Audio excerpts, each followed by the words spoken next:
Artistic and beautiful afternoon to everyone, and welcome to another topic for today entitled Technology Based Art Its Elements, Characteristics, and Adaptation.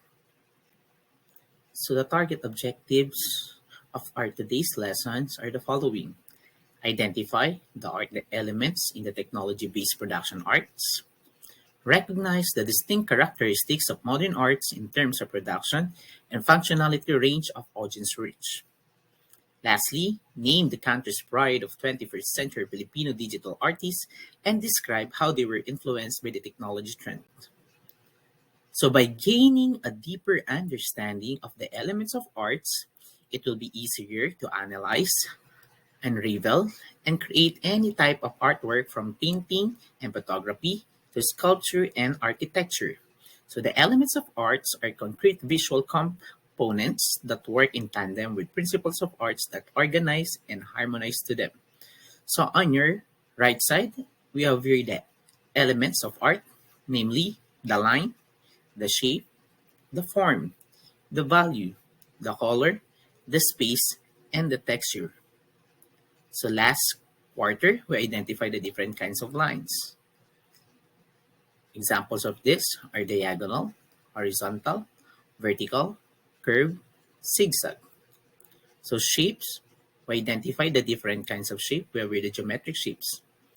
The form, which is based from the shape, the value of the art, the color, which identify the primary, secondary, and the tertiary colors.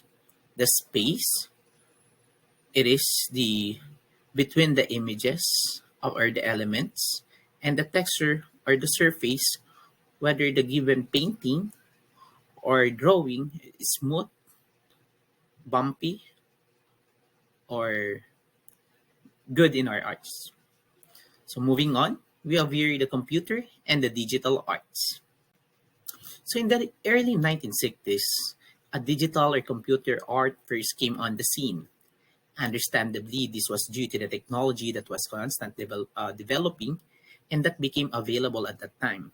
Thus, the early experimenters were not necessarily artists, but engineers and scientists who had an access to and experience with the hardware needed. It was they who began to recognize the potential of artistic expression through the application of scientific and mathematical principles. Moving on, in fact, even in the sample works presented here, you will note a strong scientific or mathematical look and feel to the creations of many digital artists. Geometrical forms and repeating patterns appear frequently. More traditional subjects like human beings, landscapes, animals, and still life elements are simply incorporated as part of those forms and patterns, rather than as the focus. So they say that computer art exhibits became critically acclaimed and highly popular as digital artists or the computer art masters or superstars came to the fore in Europe, Russia, and the United States of America. So I have here the different examples. The first one on your left side is the work of Friedrich, which is the polygon drawings on 1965. The second on your right side, we have here the work of George Scrotter, or what we call the Graver, on 1965. At the bottom is the work of Vera Molnar Ronald Davis, or what we call the plotter drawing, on 1997.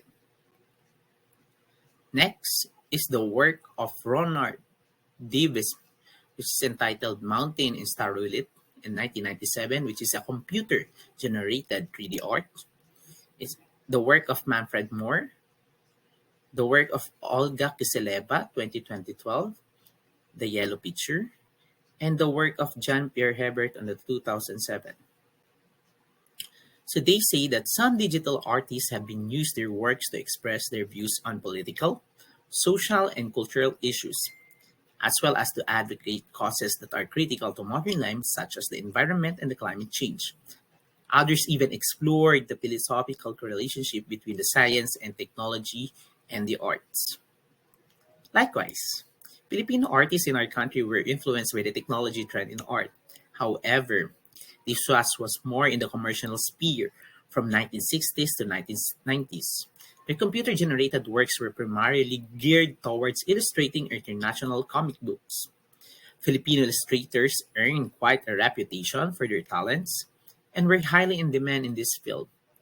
They eventually became equally sought after as animators for some of the major film production companies in the United States, as well as for animated television series produced in different countries. However, the younger generation of the local artists gained ground on the concept of computer-generated works as a means of serious artistic expression.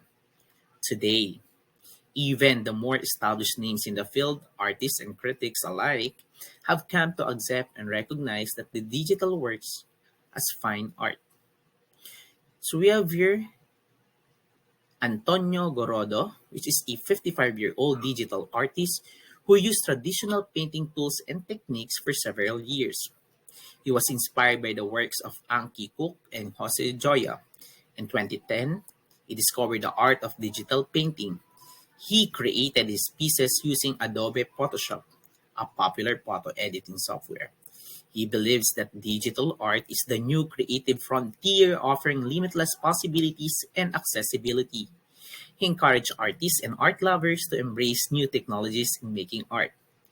So below at the bottom, we have here the picture of Antonio Gorordo, and one of his work is the cityscape on the year 2010 to 2012 by using the Adobe Photoshop. Let's continue.